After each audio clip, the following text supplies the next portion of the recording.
What fuels the fire of Hollywood feuds? Truth, ego, or something in between? Can Hollywood ever escape its penchant for scandal? And when the cameras stop rolling, who tells the real story? In the world of It Ends With Us, Blake Lively and Justin Baldoni's off-screen drama overshadowed their on-screen performances. What began as a promising collaboration unraveled into a legal battle of accusations, counterclaims, and public spectacle. In this video, we'll spill all the behind-the-scenes drama and explore every detail that made this celebrated film spiral into one of Hollywood's most controversial feuds. It all started in January 2023, when it was announced that Blake Lively and Justin Baldoni would be playing Lily and Ryle in the much-hyped film adaptation of It Ends With Us. Everybody was thrilled, to say the least. It was the perfect definition of a match made in heaven.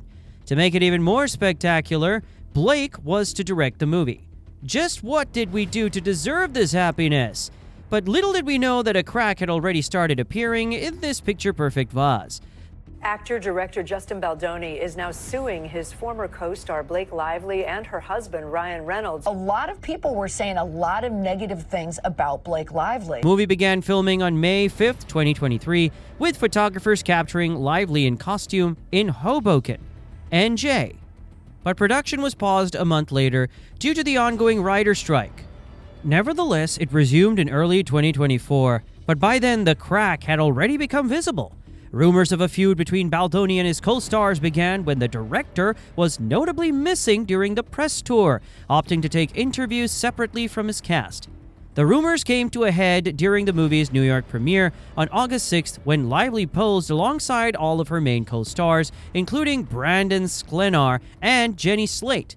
Baldoni, meanwhile, walked the red carpet with his wife Emily and his family and didn't pose with the rest of the cast. He also didn't introduce the film ahead of the screening, despite being the director. You know what they say, where there's smoke, there's fire.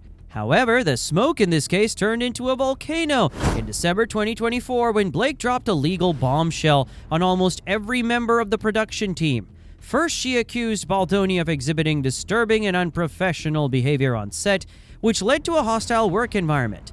To make things even more interesting, she further alleged that Baldoni and his producing partner, Heath's behavior, along with the alleged smear campaign after filming, caused her grief, fear, trauma, and extreme anxiety, according to the filing.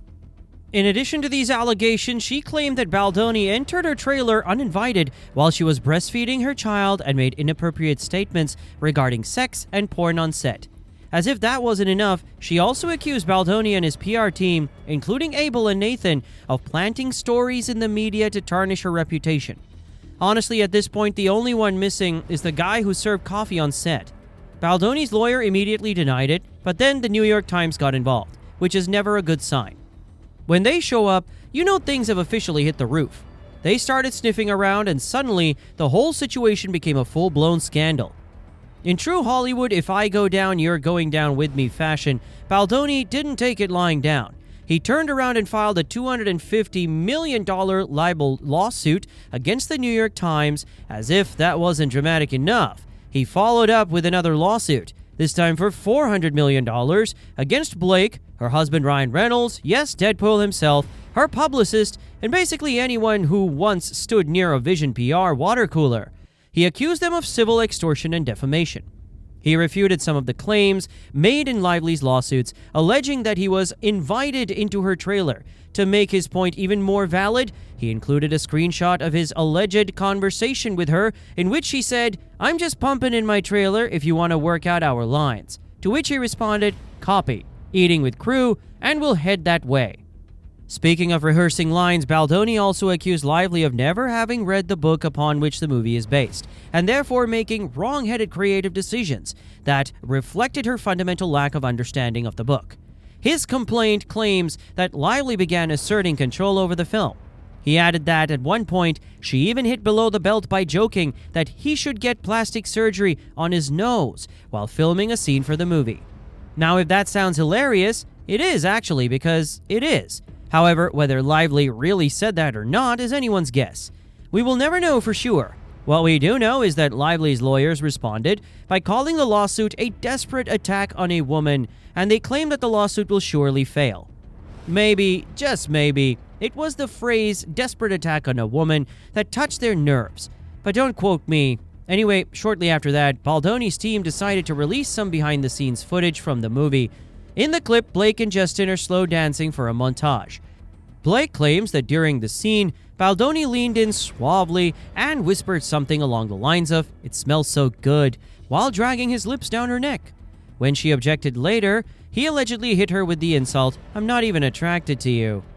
However, contrary to what was initially intended, the clip seemed like it had "It's all over for Blake" written all over it. But as we know, lawyers always know how to pull the right strings and turn situations to their advantage. Let me explain. You see, Baldoni's team also released audio from that exact moment. And guess what?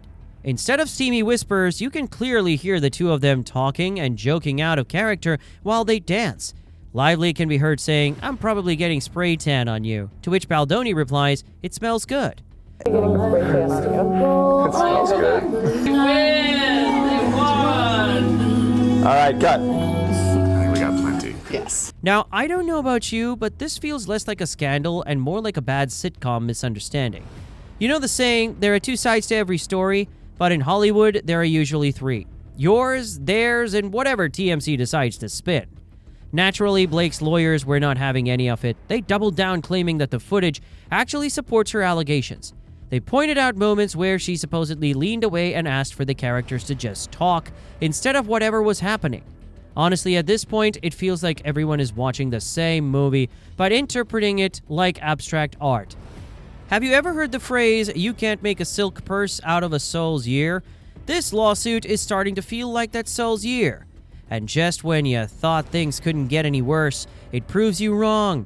On January 27th, audio of Baldoni allegedly apologizing was leaked.